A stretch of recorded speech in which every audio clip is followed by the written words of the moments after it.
والإسلام ديني ومحمدا رسول الله. Allah berkata di dalam firman-Nya yang lain, wala tamuddanna, Allah tegur Nabi Muhammad, wahai Rasulullah, jangan kau pandangkan, jangan kau lepaskan kedua pandanganmu, ila mamata'na bihi azwajan, kepada orang-orang yang kami berikan harta yang melimpah, kami berikan dunia yang banyak kepada dirinya. Jangan kau pandangkan Rasulullah, jangan engkau lihat mereka tersebut berada di dalam kenikmatan tersebut sehingga hatimu ingin juga seperti dia yang kaya raya sehingga lupa kepada Allah Subhanahu wa taala. Allah tegur Nabi Muhammad, wala tamuddanna 'ainaka ila ma mata'na bi azwajan minhum zahratal hayatid dunya linaftinahum fi. Allah berikan keindahan tersebut kepada mereka orang dari keindahan dunia tersebut agar Allah uji mereka dengan kenikmatan tersebut. Wa rizqu rabbika khairu wa abqa, dan rezeki Tuhanmu berupa keimanan, berupa keyakinan, berupa ibadah, berupa ketaatan, itu lebih baik bagi engkau wahai Rasulullah dan lebih kekal. Kau dikasih rezeki biasa-biasa tapi kau bisa bersedekah. Kau dikasih yang namanya kenikmatan sedikit tapi kau bisa menolong orang. Dikasih yang namanya kerjaan, harta, gaji sedikit tapi kau taat ibadah, taat dengan Allah, kau baca Quran, itu lebih baik untukmu dan lebih kekal di sisi Allah Subhanahu wa taala. Ketimbang kau dikasih sama Allah harta yang banyak, tambah kau rakus, tambah kau tamak, tambah kikir, tambah pelit, tambah takut harta engkau habis, dan tambah takut kau untuk berkorban kepada Allah Subhanahu wa taala. Ini berbahaya. Maka dengan hal yang demikian, tidak sedikit dari manusia ketika sudah yang namanya diberi harta tersebut, bukan tambah loman, bukan tambah dermawan, bukan tambah baik, tambah tamak dan tambah rakus, tambah pelit. Untuk apa? Kalau sebagai hartanya diambil untuk Allah Subhanahu wa taala, untuk berjuang di jalan Allah Subhanahu wa taala. Allah katakan, ya ayyuhalladzina amanu jahidu fi sabilillahi bi amwalikum wa anfusikum dzalikum khairul lakum in kuntum ta'lamun. Wahai orang-orang yang beriman, berjuanglah kalian di jalan Allah dengan apa? Dengan harta. Maka orang-orang kaya zaman sekarang pelit. Untuk apa? Mengeluarkan hartanya di jalan Allah Subhanahu wa taala. Ketimbang yang namanya mereka tersebut bersedekah, lebih baik mereka makan sendiri atau mereka untuk usaha-usaha yang lain, bukan untuk Allah Subhanahu wa taala. Kalau seandainya diajak untuk berjuang di jalan Allah Subhanahu wa taala, takut hartanya habis, takut miskin, takut ini dan takut dan lain sebagainya. Namun Allah katakan, jahidu fi sabilillah bi amwalikum wa anfusikum dzalikum khairul lakum in kuntum ta'lamun. Berjuanglah kalian di jalan Allah dengan harta-harta berjiwa-jiwa. Allah ajak manusia dengan harta-harta. Baru setelah itu dengan jiwa-jiwa kalian. Itu lebih baik bagi kalian jikalau kalian mengetahui. Bersedekah, berjuang di jalan Allah dengan harta terlebih dahulu, itu lebih baik ketimbang dengan jasad. Kalau memang kita punya harta lebih utama untuk diperjuangkan di jalan Allah Subhanahu wa taala ketimbang jasadnya kita, ketimbang dirinya kita. Ini adalah nomor 2. Yang pertama, apabila kita punya harta, Allah untuk melihat dirinya kita. Kalau harta kita mau berjuang, harta kita mau bersedekah, harta mau kita berikan kepada Allah Subhanahu wa taala yang tidak melekat pada dirinya kita, apalagi yang jasad ini, yang semua itu datang dari Allah, pasti akan kita korbankan, pasti akan kita perjuangkan untuk Allah dan Rasulnya. Namun kalau seandainya sudah hartanya aja yang tidak pada dirinya, tidak sakit pada jasadnya, ketika yang namanya dia keluarkan tersebut, nggak berkurang jasadnya, nggak berkurang dirinya, nggak berkurang apa yang Allah berikan di dalam jasadnya, dalam tubuhnya, nggak berkurang. Kalau seandainya yang tidak melekat pada dirinya itu pelit, lebih-lebih lagi nyawanya akan dikorbankan untuk Allah. Hasya wa kalla, tidak akan pernah manusia mau untuk mengorbankan nyawanya kalau seandainya yang tidak melekat pada dirinya. Ini Allah berikan gambaran. Kalau harta yang tidak melekat dikorbankan untuk Allah dan Rasulnya, dia bisa lebih-lebih jasadnya. Namun kalau seandainya yang di luar jasadnya dikorbankan untuk Allah, tidak mau, lebih-lebih nyawanya akan dikorbankan untuk Allah Subhanahu wa taala. 1000 kali mikir, dia akan mikir, mobil aku baru beli 3 miliar, rumah baru jadi, istri baru masih muda, dan anak baru 2 dan lain sebagainya. Suruh berjuang di jalan Allah, berperang di jalan Allah Subhanahu wa taala. Lebih baik aku tidur, peranglah kalian semuanya. Berjuanglah kalian semuanya. Lebih baik aku tidur di atas rumah yang enak, kasur yang empuk dan lain sebagainya. Ini yang akan terjadi. Akan takut untuk apa? Dia mati. Kenapa? Sayang. Masih banyak harta, masih banyak uang, masih banyak anak, masih ada anak, masih ada bini dan lain sebagainya. Inilah Allah Subhanahu wa ta'ala. Kalau seandainya yang di luar jasadnya dia takut, apalagi untuk mengorbankan nyawanya di jalan Allah Subhanahu. Inilah kalau seandainya apa? Harta di luar jasad tidak menyatu pada dirinya kita, berani kita keluar korbankan, maka itu yang akan kembali pada dirinya kita, jiwa dan raganya kita pasti kita akan korbankan. Namun kalau seandainya yang keluar jasad tidak berani dikorbankan, apalagi nyawa dan ruhnya kita, apalagi nyawa dan raganya kita akan kita korbankan untuk Allah Subhanahu wa ta'ala. Mikir 1000 kali mikir. Kenapa? Itu tadi, mobil masih baru, rumah baru aja direhab, baru aja ditempatin, anak masih kecil-kecil, bini masih muda, usaha baru mau maju, sudah dipanggil untuk berjuang di jalan Allah. Ayo jihad, jihad, perang-perang di jalan Allah Subhanahu wa ta'ala. Apa yang akan terjadi pada diri mereka tersebut? Perang-peranglah kamu, nak mati matilah kamu, aku mau tidur dulu dan istirahat. Ini yang akan terjadi.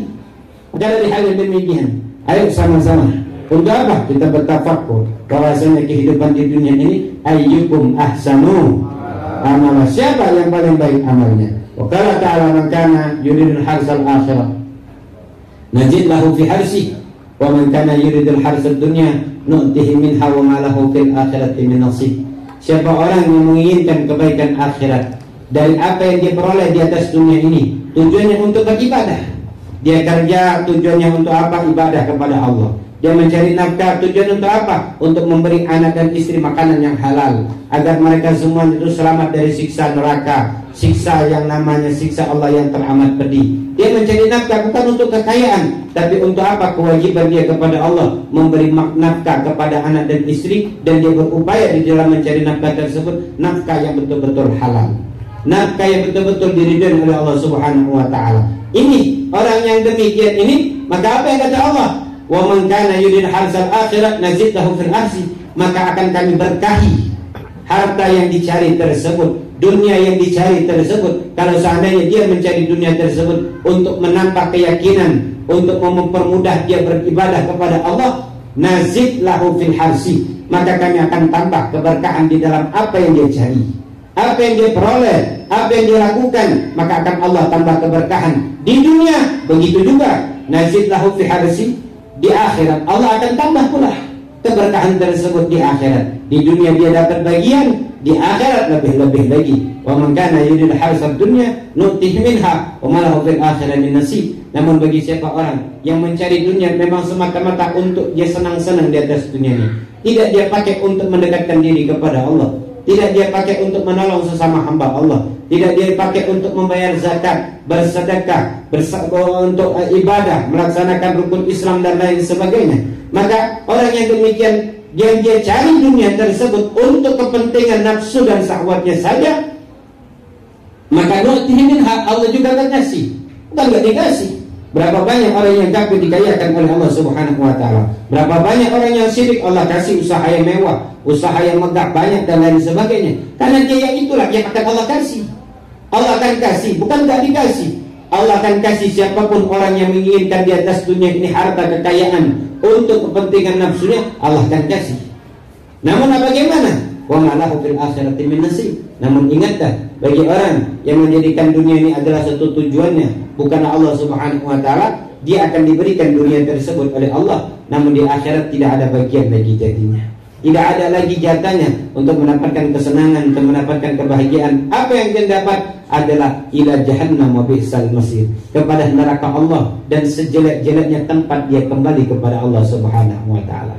Qala ta'ala i'lamu annamal hayatud dunya la'ibun wa lahu wa zinah wa tafakhurun bainakum wa takasurun fil amwali wal awlad kama sali ghaisin a'jabal kuffar nabatu summa yahiju batarahul musfarra summa yakunu hutama wa fil akhirati azabun syadid wa maghfiratun min Allah wa ridwan wa mal hayatud dunya illa mata'ul ghurur. Allah pun katakan, ketahuilah bahwasanya kehidupan di dunia ini hanyalah sendah gurau, main-main saja.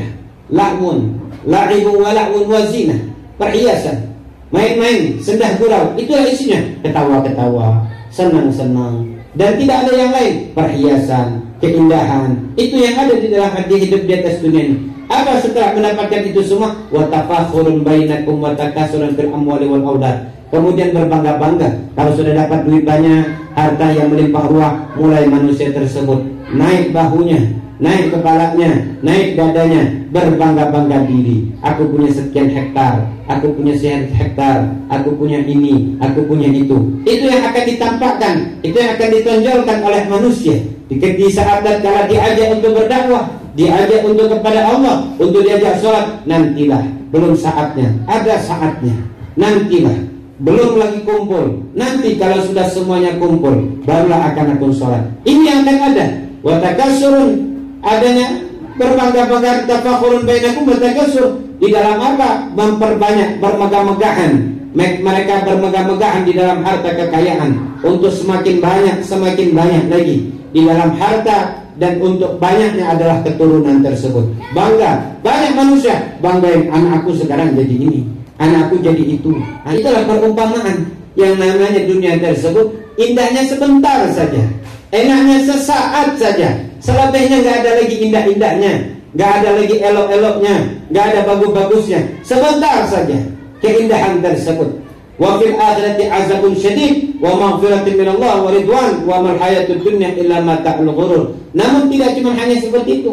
Kalau sudah di atas dunia yang sebentar ini, keindahan sesaat itu tadi menyebabkan kita lalai dari Allah dan lupa tujuan akhirat. Tujuan kita diciptakan oleh Allah untuk beribadah, maka apa yang akan terjadi? Wa fil akhirati azabun syadid. Ingatlah, bagi orang yang berbangga-banggaan tersebut, lupa dengan nasihat, tidak mau dengan kebaikan, tidak mau dengan majlis, tidak mau dengan Al-Quran, tidak mau dengan hadis, tidak mau dengan salawat dan lain sebagainya, maka wa fil akhirati azabun syadid. Di dalam akhirat besok akan mendapatkan siksa yang teramat pedih. Wa maghfiratun minallah wa ridwan wa mal hayatud dunya. Dan orang juga akan mendapatkan di akhirat tersebut dua kemungkinan. Bisa mendapatkan siksa kalau seandainya dia di atas dunia ini gak menjadikan dunia sebagai fasilitas. Yang kemarin kita sudah tahu, dunia tersebut ada 3 tingkatan. Tingkatan pertama, orang yang mencari dunia tersebut untuk dia beribadah dan membantu sesama manusia.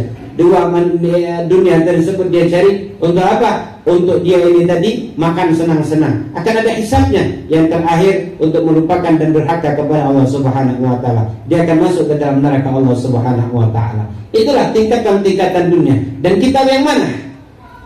Apakah yang pertama kita niatkan dunia tersebut kita jadikan mazra'atul akhirah, ladangnya akhirat untuk kita cari, untuk kita gapai, agar kita jadikan dunia tersebut fasilitas cocok tanam amal pahala kita yang akan menyelamatkan besok kita di akhirat. Bukan di dunia, hari ini yang harus kita tanam dari kebaikan tersebut. Jangan kita menghayal masuk surga, tapi surga tersebut di atas dunia nggak kita buat. Kita ingin selamat di akhirat, tapi keselamatan itu tidak kita buat di atas dunia ini. Harus kita buat dulu keselamatan itu. Bagaimana? Tidak menyakitin orang lain, tidak menghina orang lain, taat salat 5 waktu dijaga. Jangan sampai kita durhaka kepada Allah. Banyak membaca salawat, senang dengan nasihat, senang dengan majelis ilmu, senang dengan ilmu yang ditampilkan oleh Nabi Muhammad, yang diperintahkan oleh Allah Subhanahu wa ta'ala. Ini harus kita kerjakan lebih dahulu. Apa yang Allah mau kita laksanakan, apa yang Allah nggak mau, Allah yang murka, kita jauhin. Ini harus kita laksanakan dulu di atas dunia, baru besok di akhirat kita akan mendapatkan kesenangan. Jangan sampai kita mengharap kepengen masuk surga, mati dalam keadaan husnul khatimah. Itu semua nggak kita lakukan. Apa yang menyebabkan manusia itu baik matinya? Harus dijalankan terlebih dahulu. Dia mau kepengen mati dalam keadaan husnul khatimah, jangan pernah kamu menghayal kau akan mati dalam keadaan husnul khatimah, sedangkan jalan yang mematikan engkau mati dalam keadaan husnul khatimah tidak kau garap, tidak kau rintis, tidak kau buat, tidak kau bagusi cara untuk bisa sampai mati dalam keadaan husnul khatimah. Maka dengan hal yang demikian, kalau mereka mendapatkan di atas dunia tersebut dirinya tidak baik, maka azab syadid di akhirat. Namun bagi mereka yang di atas dunia tersebut berupaya untuk mendekatkan diri kepada Allah Subhanahu wa ta'ala, mereka pun akan mendapatkan apa? Wa maghfiratun min rabbih wa maghfiratun min Allah wa ridwan. begitu juga mereka akan mendapatkan ampunan dari Allah dan mendapatkan ridha Allah Subhanahu wa taala. Wa mal hayatud dunya illa mata'ul ghurur, dan tidaklah kehidupan dunia melainkan mata benda yang menipu. Laksana ada fata morgana. Kita lihat di ujung sana, di saat terik matahari yang begitu panas, dan lihat di sana ada air. Ketika kita dekatkan di sana tidak air. Itulah dunia, mata'ul ghurur, benda yang menipu. Kita bilang elok, setelah kita pakai ternyata tidak elok. Kita bilang enak, setelah kita konsumsi ternyata tidak enak.